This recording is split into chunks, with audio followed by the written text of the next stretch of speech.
जोरदार जयकारे लगाए। जय बोले वीर तेजाजी महाराज की, जय बोले रामसा पीर की, जय बोले बाबूजी महाराज की, जय बोले करणी माता की, बालाजी महाराज की। उपस्थित मेड़ता की लोकप्रिय विधायक इंदिरा बावरी जी, आपके लोकप्रिय उम्मीदवार सीताराम जी नायक, सम्मानित मंच, उपस्थित मौजूद बुजुर्गों, नौजवान साथियों, माताओं, बहनों, प्यारे बच्चों, सबसे पहले तो मैं माफी चाहूंगा कि आने में 2-3 घंटे की देरी हो गई, लेकिन मुझे पूरा भरोसा है कि हनुमान बेनीवाल अपना जीवन समर्पित करके इस राजस्थान को बचाने के लिए निकला है। ये 3 घंटा आपने इंतजार भी किया, मेरे से नाराज नहीं होगे और मैं विश्वास दिलाता हूँ कि आपको मेरी जहाँ भी आवश्यकता पड़ेगी, अगर मुझे 3 दिन आपके लिए कहीं लड़ना पड़ा तो 3 दिन तक भी लड़के और आपके गांव का मान और सम्मान और किसानों का सम्मान हमेशा बढ़ाता रहेगा।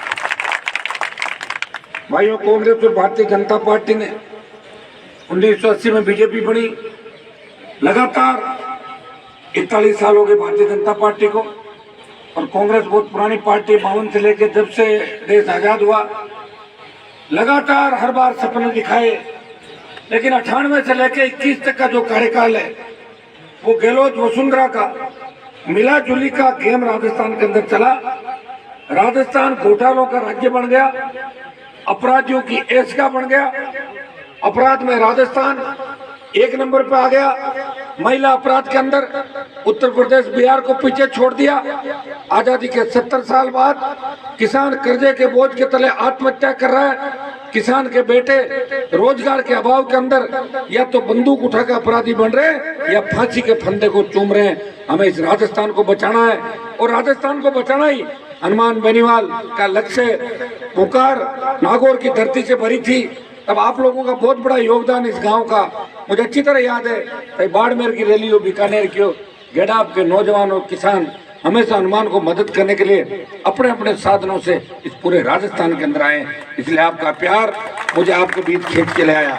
मैं भी चाहता तो सत्ता का आनंद ले सकता था, मैं भी चाहता 15 साल राजस्थान सरकार के अंदर दल बदल के मंत्री बन जाता, और दिल्ली के अंदर अभी 2 बार मंत्री बनने का मौका आया। पहले जब जीत के गया पार्टी का विलय कर लेता, मंत्री बन जाता, और अब की बार जब तीनों किसानों के बिल आए, वो किसान विरोधी बिल थे।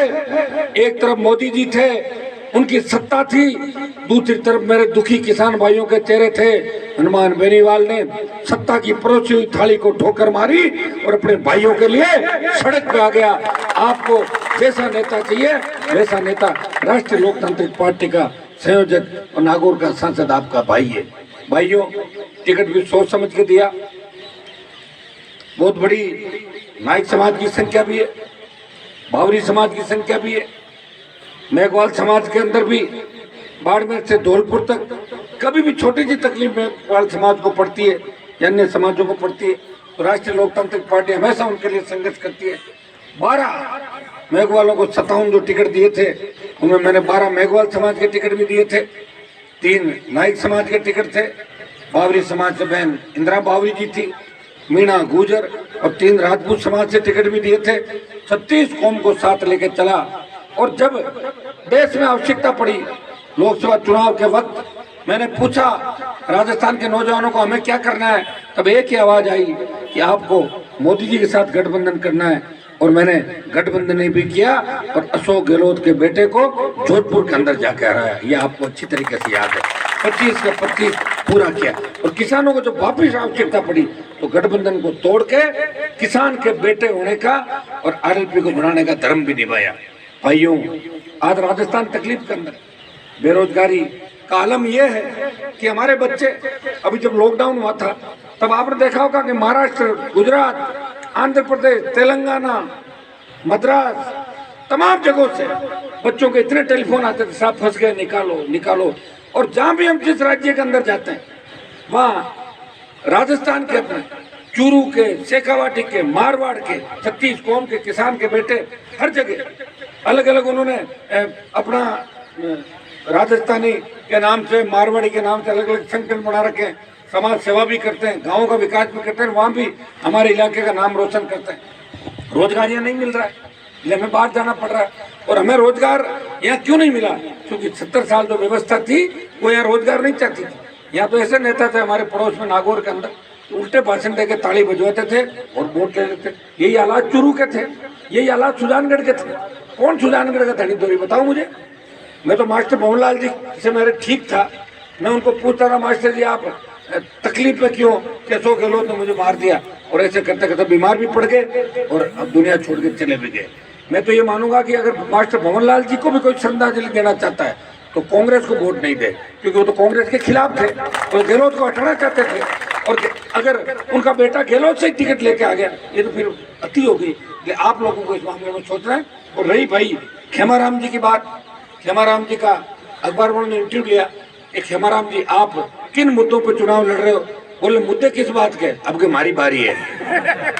अब सारी बारी कोई पानी और बिजली की बारी है कि बारी? अब आप बताओ कितना बड़ा मजाक बन के रह गया सुजान, कितना बड़ा मजाक बन के रह गया राजस्थान कि एक बार कांग्रेस और एक बार भाजपा, एक बार वसुंधरा और एक बार गहलोत। भाइयों, गहलोत की जब सरकार अभी गिर रही थी, आरएलपी सरकार गिरा रही थी, आपने अच्छी तरह देखा था। 10 से मस नहीं हुआ मेरे 3 MLA। खूब कोशिश की मुख्यमंत्री ने, खूब कोशिश की वसुंधरा ने, निर्माण के विधायकों को तोड़ के मैं अलग लेके जाऊं, लेकिन राष्ट्रीय लोकतांत्रिक पार्टी के विधायक कैंपों में नहीं गए, बैठे रहे और लास्ट समय तक कि सरकार की फ्लोर टेस्ट हो रहा है तब तक विरोध करते रहे। लेकिन 20 विधायक वसुंधरा ने अशोक गहलोत को दिए और गहलोत की सरकार बचाई। आज इस सरकार के अंदर जो काम कांग्रेस के नेता नहीं करा पाते, वसुंधरा का एक टेलीफोन चला जाता है, वो काम तुरंत हो जाता है।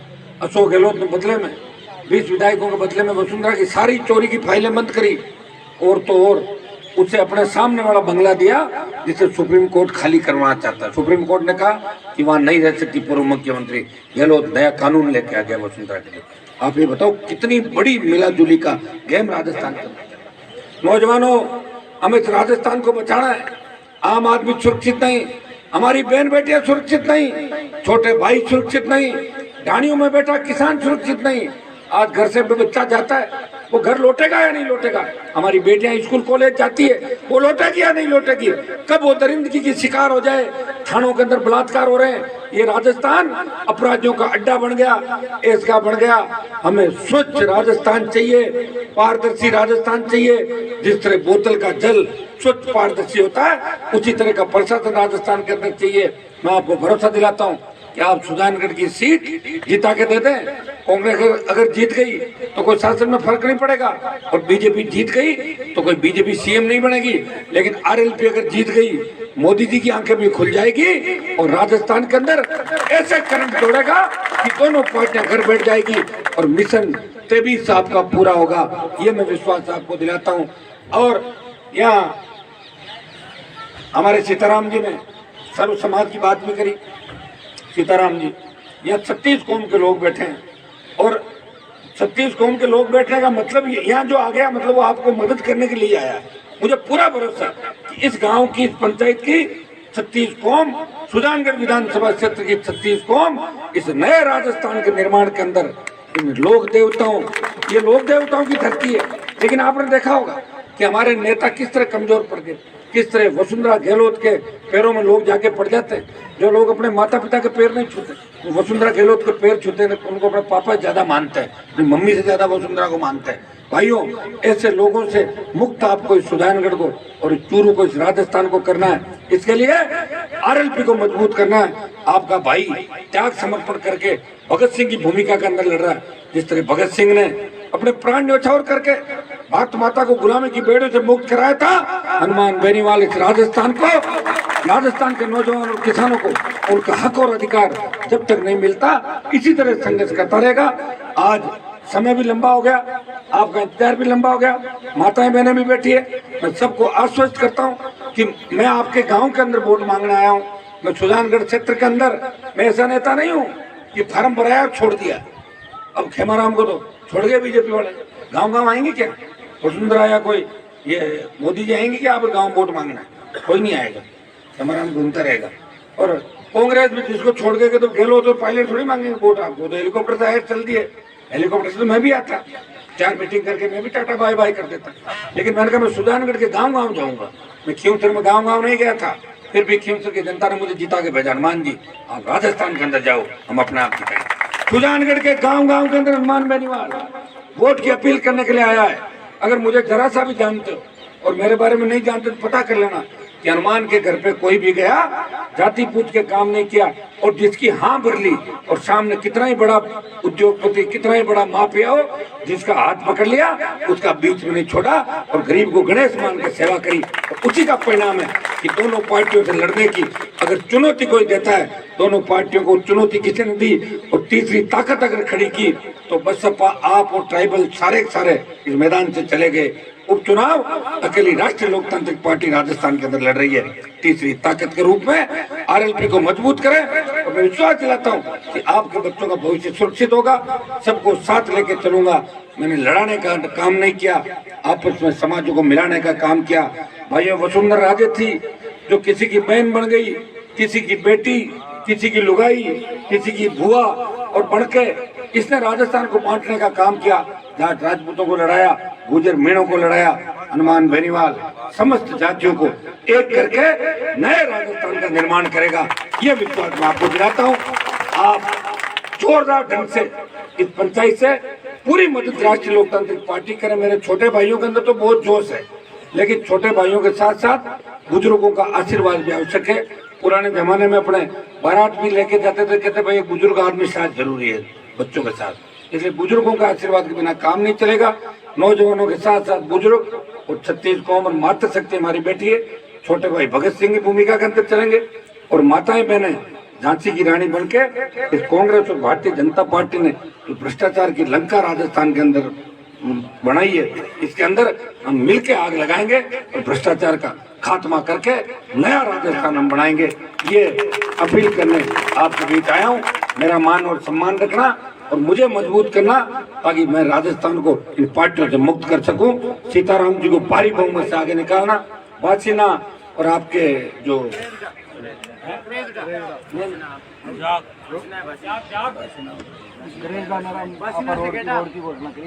बासीना से गेड़ा सड़क का मामला था ना, डामर कर दी क्या कब? हाँ वो यही थी ना कि और करनी है। हमें यही तो कह रहा था, मैंने कहा गेड़ा पड़े तो बोली मैंने गेड़ाप और बासीना के आपके अच्छी सड़क, बढ़िया सड़क बना देगा आपके शानदार। ये मैंने घोषणा मांग की है ना। बहुत बहुत आपको धन्यवाद।